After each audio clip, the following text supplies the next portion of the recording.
L'Espagne s'apprête à défendre son titre au final de la Coupe Davis sans Rafael Nadal, les yeux tournés vers l'adolescent considéré comme son héritier. Carlos Alcaraz, 18 ans, attirera l'attention quand l'Espagne affrontera l'Équateur à compter de vendredi. L'Espagne tente de gagner de nouveau l'édition revampée du tournoi, 2 ans après son sacre, le tournoi ayant fait une pause en raison de la pandémie. Celui qui vient de remporter les finales next-gen de l'ATP participera pour la première fois à la Coupe Davis.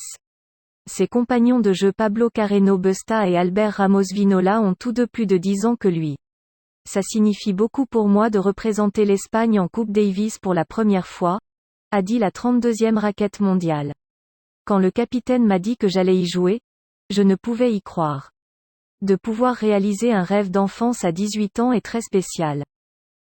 Nadal n'avait pas subi la défaite en simple et en double quand l'Espagne a mis la main sur le titre en 2019, mais le vainqueur de 20 tournois du Grand Chelem ne sera pas de la partie cette année en raison d'une blessure au pied gauche qui l'a forcé à mettre un terme prématuré à sa saison.